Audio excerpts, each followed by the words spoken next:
Hi అండి. So Nexus educational సర్వీసెస్కి వచ్చిన నేను నారాయణగూడలో ఉంది. మనం యూకే వెళ్ళాలంటే వీళ్ళ త్రూనే వెళ్ళాలి. సో వీళ్ళు 25 years నుంచి ఉన్నారు.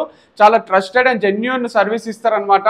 మనకి యాజ్ ఎ స్టూడెంట్ కానీ మనకి ఏదైనా బ్యాక్లాగ్స్ ఉన్నా ఏదైనా గ్యాప్ వచ్చినా కూడా పంపించడము యూకేకి వీళ్ళ బాధ్యత. సో ఒకసారి వీళ్ళ టీంని కూడా కలుద్దాము. లోపల వీళ్ళ టీమ్ మెంబర్స్ ఉన్నారు. హాయ్ అండి. Hi hi hello. వీళ్ళకి ఒక మంచి టీం ఉంది, ఎక్స్పీరియన్స్డ్ టీము. యూకేకే కాదు, యుఎస్ కి, కెనడాకి, జర్మనీకి, ఇంకా యూరోపియన్ కంట్రీస్ కి, ఈవెన్ ఆస్ట్రేలియాకి కూడా పంపించడము వీళ్ళ రెస్పాన్సిబిలిటీ తీసుకుంటారు. మనకు ఎటువంటి ప్రాబ్లం ఉన్నా ఇంగ్లీష్ బ్యాక్గ్రౌండ్ కంప్లీట్ గా లేకపోయినా ఇంటర్మీడియట్ వరకు ఇంగ్లీష్ ఉన్నా కూడా బ్యాక్లాగ్స్ ఉంటే కూడా బ్యాక్ బెంచర్స్ కి వాళ్ళకు పోవచ్చు అనమాట. సో మీరు ఒక్కసారి వచ్చి వీళ్ళకు డీటెయిల్స్ కనుక్కోండి.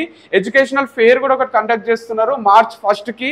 అక్కడ మన యూకే అండ్ జర్మనీకి పోవాలంటే వీళ్ళు కంప్లీట్ గా 35+ యూనివర్సిటీస్ తో టైఅప్ అయి ఉన్నారు కాబట్టి ఆ రిప్రజెంటేటివ్స్ అక్కడ ఉంటారు. మనకి ఎటువంటి డౌట్స్ ఉన్నా వాళ్ళు క్లియర్ చేస్తారు. సో మీరు అది అటెండ్ కండి, ఫ్రీ ఆఫ్ కాస్టే. సో అక్కడ ఏం చార్జెస్ ఉన్నాయి, ఫ్రీ రిజిస్ట్రేషన్ చేసుకోవచ్చు. కమెంట్ లో పెట్టండి లేదా మెసేజ్ చేయండి లేదా ఈ నంబర్ కి కాంటాక్ట్ చేసినా they'll get back to you. And వీళ్ళ క్యాప్షన్ ట్యాగ్ లైన్ కూడా మస్తు నచ్చింది నాకు, ఒకసారి చెప్పండి.